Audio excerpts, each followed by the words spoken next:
Good morning everyone. So today we will be reading about the manholes. So in the previous slide we have discussed about the valves, what do you mean by valves, the types of valves and what are the function of the valves. So we will give a quick review what we have studied in the previous slide. So we have studied about the valves. All of us know what do you mean by valve. Valve is a device that regulates, controls or directs the flow of water by opening, closing or any partially obstructing the various passageways. Okay, this you can see the diagram of the valves. Okay, and next here comes what is the function of the valves. It stops and starts the fluid flow, varying the amount of the fluid flow, control the directions of the fluid flow, regulating the downstream or process pressure, relieving the component or piping over the pressure. Okay. Next, we have studied about the types of valves. First is sluice valves, check valves, air valves, score valves. So here we have studied about the sluice valves. Okay, you can see the diagram of the sluice valves. The sluice valves is known as gate valves or shut-off valves or stop valves, and these valves mainly controls the flow of the water and are helpful in dividing the water to the suitable sections. And these sluice valves are generally located at a distance of about 150 meter to 200 meter at all junctions. For long straight mains, the sluice valves can be installed at a distance of about 3 to 5 km and also to divide the pipe into different sections. And this raising or lowering of the valve is carried out by rotating the handle from the top. Okay, this is all about sluice valves. Next, we have studied about the check valves. The check valves is also known as reflux valves or non-return valves. A check valve is an automatic device which allows the water to go in only one direction. Okay, and this reflux valve is invariably placed in water pipe which obtains the water directly from the pump. And when the pump fails or any accident or it stops, then the water will not run back to the pump and the pumping equipment will be saved from any damages. Okay. Next we have studied about the air valves. You can see the diagram of the air valves here. This air valves is also termed as the air relief valves. Some quantity of the air is contained in the flowing water and this air tries to accumulate at high points along the water pipe. In order to provide an exit for such accumulated air, the air valves are provided at summits along the water pipe. And the air valves should be located at the points which are close to or above the hydraulic gradient. And the effective area of the flow and consequently the discharge through water pipe are greatly reduced due to the air locking. And in this air valve, it mainly consists of any cast iron chamber, float, lever and poppet valve. And this chamber may be of a rectangular in shape. Okay. Next, we have studied about the score valves. Score valves is also known as drain valves or washout valves, and these are ordinary sluice valves which are located at dead ends and depressions at the lowest points in mains, and they are mainly operated to remove the sand, silt or clay deposited in the water pipe, and they are operated with hand and closed down as soon as the clear water is seen passing through them. Okay. So this is all about the score valves. Next, we will be studying about the manholes. All of us know manholes while we are going in the road. There are manholes, some manholes in the road, and in the footpath also some manholes are there. Okay. So manholes are provided at suitable intervals along the pipeline, and they are mainly helpful during the construction and later on serve for inspection and repairs. They are usually spaced 300 to 600 meters apart on the large pipelines. They are commonly provided in the case of the steel and concrete pipelines and are less common in case of the cast iron and asbestos cement pipelines.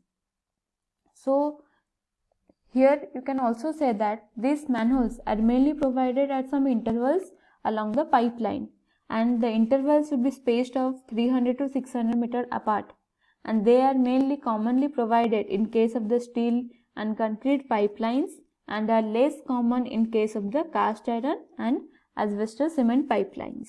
Okay. So next we will be studying about the fire hydrants. So you can see the diagram of the fire hydrants here. So fire hydrants is an outlet that are provided in a pipeline for tapping water main for the purpose of firefighting or fire extinguishing. However, sometimes they also may be used for the withdrawing the water for certain other purposes such as sprinkling on the roads, flushing the streets, etc. When a fire breaks out, the water is obtained for firefighting from a nearby fire hydrant through a fire hose. From the firefighting, usually large quantity of the water at higher pressure is required in order to make it to reach to the place of the occurrence of the fire. Okay.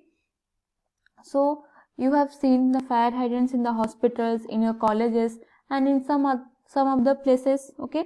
So these fire hydrants are mainly provided in the colleges or in the houses, and for other purposes it can be also provided like firefighting, sprinkling on the roads, flushing the streets. Also in these purposes the fire hydrants can also be used. When a fire breaks out, then the water is obtained for the firefighting from a nearby fire hydrants. For the firefighting, usually large quantity of the water at higher pressure is required to make that place of occurrence of the fire. Okay. So this is all about fire hydrants. And here you can see in some colleges it has been placed. Thus, if water at required pressure is available from a fire hydrant, then it can be directly used for the firefighting through a fire hose connected to the outlet of the fire hydrant. And the number of fire hydrants in a distribution system and their location mainly depends on the various factors such as chances of the fire occurrence, requirement of the water for firefighting, utility of the buildings, populations of the area. Okay. Generally, fire hydrants are placed at all important road junction and at all intervals not exceeding about 300 meter. Okay. So you have seen in your colleges, hospitals, the fire hydrants mainly are placed at the junctions or at some intervals not exceeding about 300 meter. And the number of fire hydrants in a distribution system and their location mainly depends upon the various factors such as chances of fire occurrence, requirement of the water for firefighting, utility of the buildings, etc. Okay. So next we will be studying about the water meters.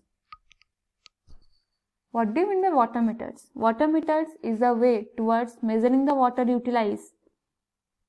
Water meters can likewise be utilized at the water source, well, or through a water framework to move through a specific segment of the framework. Okay.